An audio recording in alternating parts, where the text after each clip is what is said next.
샬롬 할렐루야. 2차 영혼육 14번째입니다.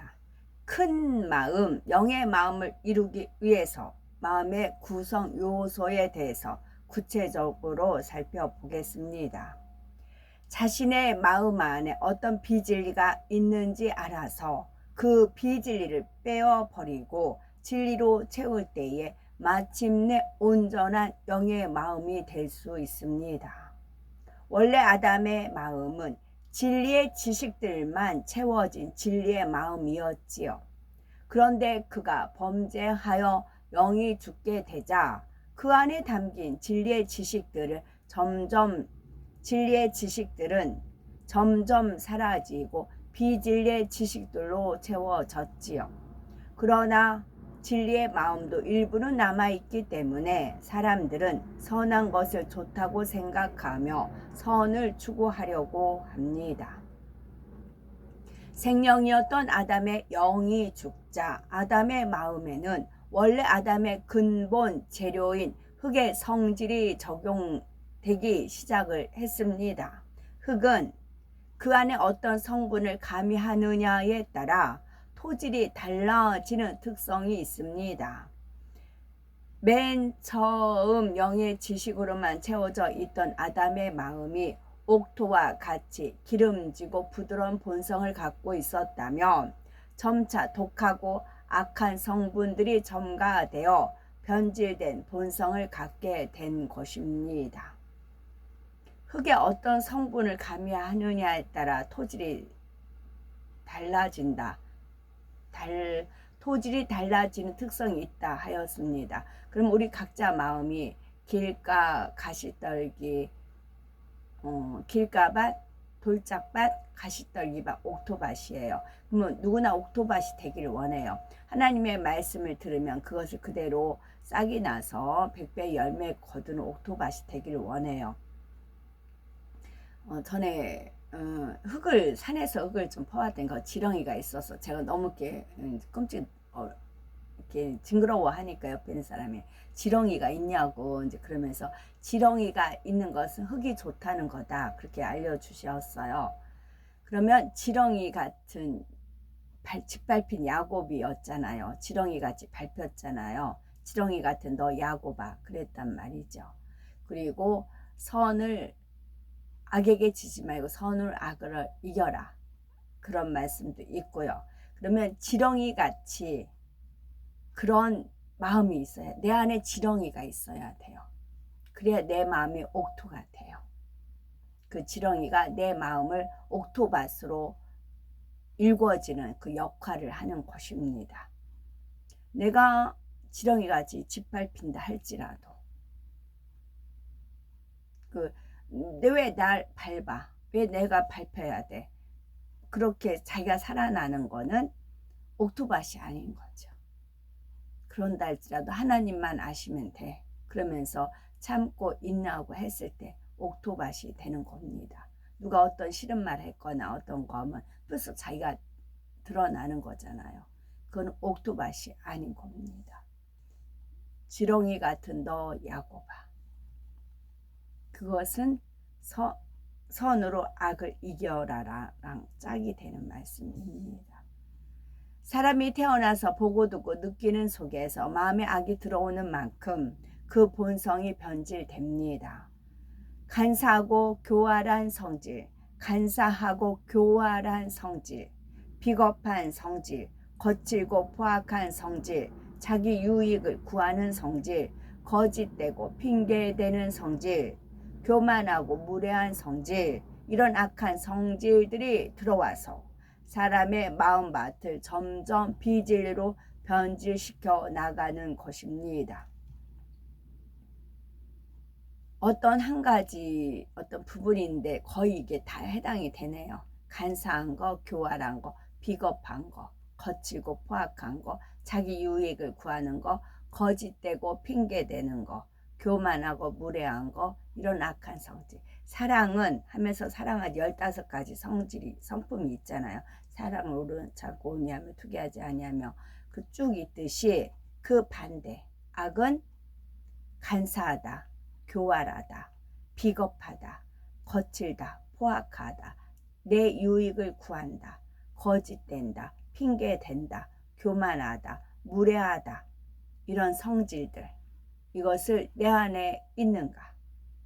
그러면 아버지 하나님께서 연단이 들어가죠. 어떤 죄성 하나를 끄집어내면 그 안에 전부 다 나오는 겁니다. 하나님 사랑이라는 성품을 이렇게 들춰보면 그 사랑은 오래 참고 온유하며 투기하지 아니며 자기를 구하지 아니하며 쭉쭉쭉 나오듯이 어떤 죄성도 하나 딱 하나님께서 들춰내면 그것을 딱 보니까 뭐예요? 간사가 있어요. 교활해요. 비겁해요. 거칠고 포악해요. 자기 유익을 구해요. 거짓돼요. 핑계대요. 교만해요. 무례해요.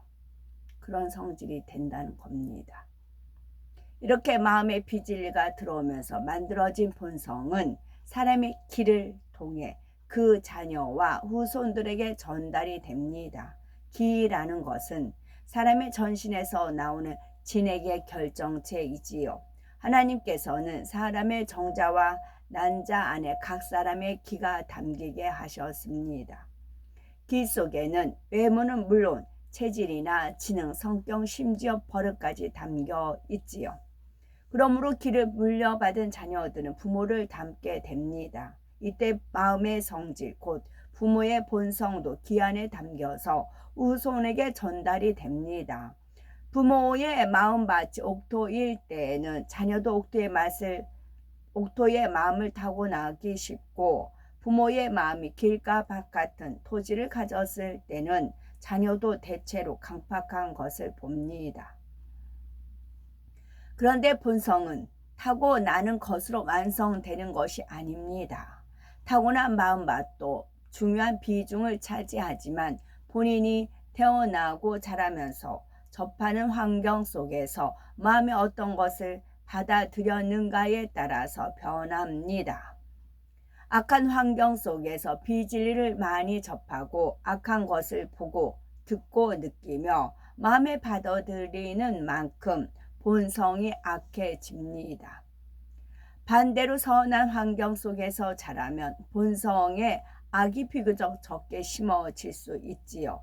이렇게 본성은 선천적으로 물려받은 바탕 위에 후천적으로 입력되는 성분들이 더해져서 사람마다 독자적으로 생겨납니다.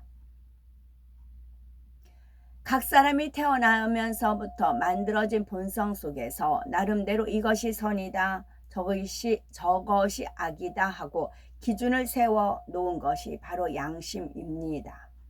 세상 사람들은 어떤 일의 선과 악을 분별할 때 양심이라는 것을 기준으로 평가하지요. 악을 행하게 되면 스스로 부끄럽게 여김으로 양심의 가책을 느낀다 말하기도 하고, 악한 사람들을 보면 저 사람은 양심도 없다라고 말하는 것입니다. 제가 근래 이제 믿지 않는 분들하고 이렇게 어울립니다.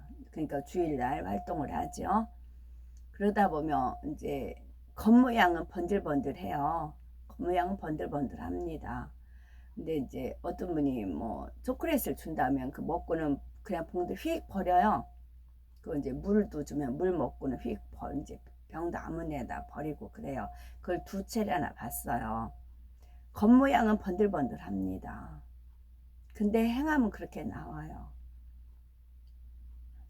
그런데 어떤 분은 남의 이렇게 부족한 거 있으면 와서 이렇게 채워주고, 이제 그런 선한 분이 있어요.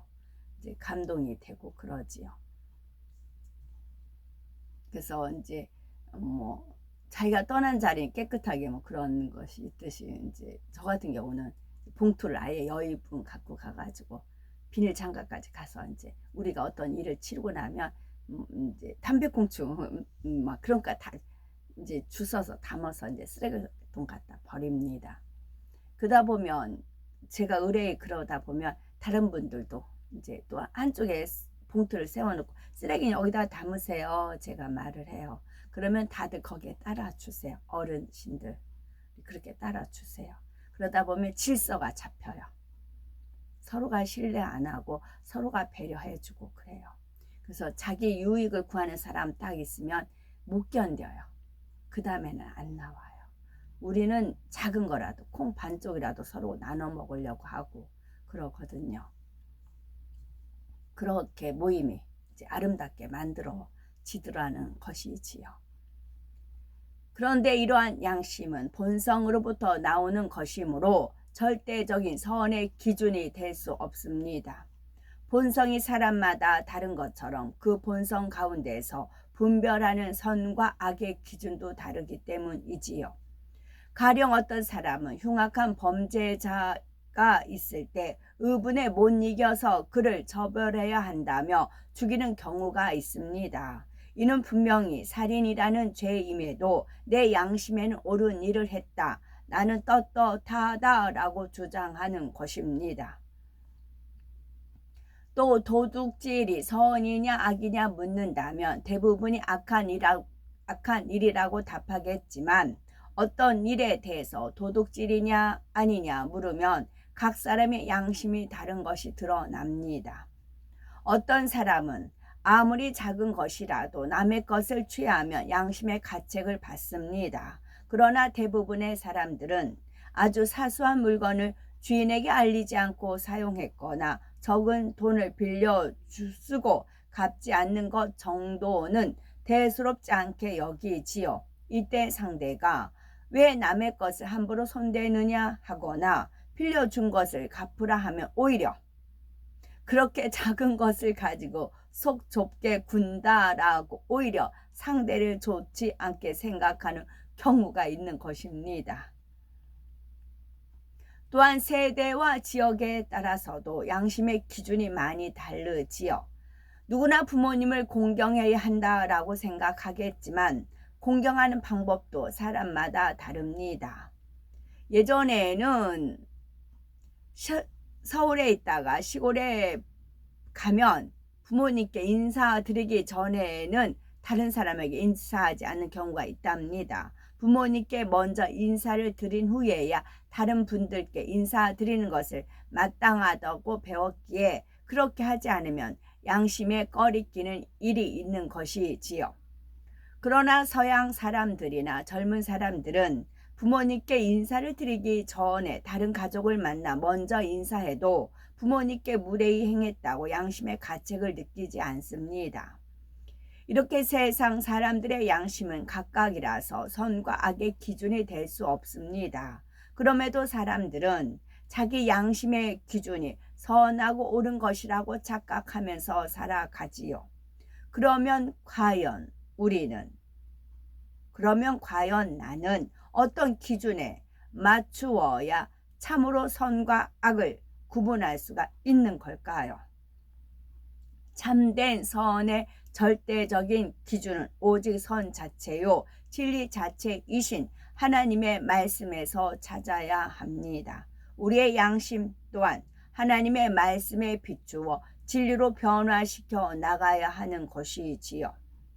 로마서 7장 21절에 선을 행하기 원하는 나에게 악이 함께 있다라고 했는데, 이는 사람의 마음 안에는 진리의 속성이 있는가 하면 비진리의 속성도 있다는 말씀이지요. 22에서 23절을 보니 사람의 마음을 다시 세 가지로 분류하고 있습니다. 먼저 내 속사람으로는 하나님의 법을 즐거워하되 했는데, 하나님의 법을 즐거워하는 속사람이란 명백한 진리의 마음, 곧 하얀 마음이겠지요.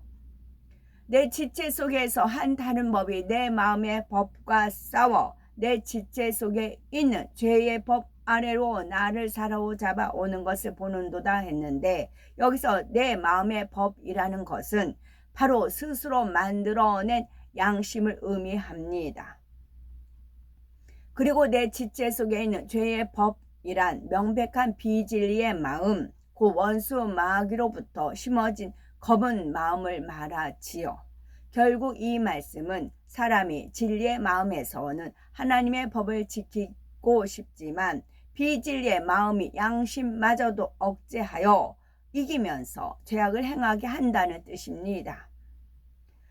그렇게 양심의 소리를 무시하고 죄악을 범해 나갈수록 점점 더 검은 마음으로 물들게 되고 양심도 무뎌져서 악하게 변하는 것입니다. 그만큼 본성도 악해지며 이런 조상의 길을 물려받으니 세대가 지날수록 세상은 더욱 악해지는 것입니다. 우리가 영의 마음을 이루려면 명백한 비진리의 마음을 벗어버릴 뿐 아니라 본성 속에 있는 비진리까지 발견해서 버려야 합니다. 미움, 혈기, 시기, 질투, 판단, 정죄, 간음 등 명백한 비진리의 마음을 쉽게 구분이 되므로 신속히 빼낼 수가 있습니다. 그런데 본성 속의 비진리는 숨겨져 있어서 쉽게 발견할 수 없습니다. 나름대로의 양심에 어긋남이 없게 행동하기 때문에 자신이 옳고 선하다고 생각하는 것이지요. 그렇다면 본성 속에 비진리는 어떻게 발견할 수가 있는 걸까요? 컵을 흔들면 물 위로 찌꺼기가 올라오는 것처럼 사람이 연단을 받아 어려움을 겪을 때에 본성 속의 비진리를 발견하게 됩니다. 어떤 사람은 혈기를 다 버린 줄 알았는데 연단 중에 마음이 고통받다 보니 순간 혈기가 나와서 스스로 놀라는 경우가 있지요. 미움, 시기를 다 버린 줄 알았는데 형제가 사랑받고 크게 축복받는 것을 보자 온전히 기뻐하지 못하는 마음을 발견하기도 합니다. 지극히 겸비하고 무익한 종의 마음으로 하나님께만 영광 돌리는 마음이라 생각했는데 성도들의 사랑과 인정을 받게 되자 어느 순간 교만한 모습이 드러나기도 합니다. 주님을 사랑하고 100% 신뢰한다고 생각했는데 심한 고난 중에 그렇지 못한 마음을 발견하기도 하지요. 믿음이 좋고 선한 것처럼 보이는 사람에게도 때때로 하나님께서 연단을 허락하시는 것은 바로 이러한 본성 속의 비진리를 드러내기 위함입니다. 연단 받기 전에 욥은 스스로 어떤 악을 발견할 수 없었는데 그가 심한 고난에 처하게 되니 하나님께 원망을 쏟아냅니다. 또한 자신을 권면하고 지적하는 친구들을 교만한 말들로 무시하고 누르려고 하지요. 이러한 욥의 본성 깊은 곳에 이렇게 악한 것이 숨겨져 있었던 것입니다. 그러나 욥은 하나님께서 만나 주시고 자신에게 이런 악이 있음을 발견하자 지체하지 않고 마음에서 벗어버릴 수가 있었습니다. 또한 다윗은 하나님의 마음에 합한 자라 인정받을 정도로 아름다운 마음과 중심을 가졌고 하나님과 백성을 지극히 사랑했지만 하나님께서 허락하시니 본성의 악이 드러납니다. 신하 우리아의 아내를 취하여 아이가 잉태되자 이를 은폐하려다가 뜻대로 되지 않으니 결국 괴계를 써서 우리아를 이방인의 손에 전사하게 만들었지요. 다윗은 자신의 죄를 깨닫자 즉각적으로 철저히 회개하였고 그로 인해서 큰 연단이 왔을 때도 지극히 겸비한 모습으로 연단을 받았으며 이를 통해 이전보다 더욱 선하고 온전한 마음으로 변화되었습니다. 시편 119편 71절에 고난 당한 것이 내게 유익이라 이로 인하여 내가 주의 율례를 배우게 되었나이다 말씀하신 대로 영적인 복이 이루어진 것이지요. 욥도 다윗도 이렇게 연단을 통해 본성 속에 있는 비진리까지 버린 후에는 영적인 축복뿐만 아니라 육적으로도 이전과 비할 수 없는 큰 축복을 받았습니다. 장차 천국에서 누릴 각 사람의 영광은 다릅니다. 이는 우리 마음이 얼마나 하나님을 닮아 온전한 영의 마음을 이루었는가에 달려 있습니다. 영혼육의 말씀을 잘 양식 삼아 온전한 영의 마음을 이루어 천국에서 해와 같은 영광의 자리에 이르는 우리가 되어야 되겠죠. 아멘.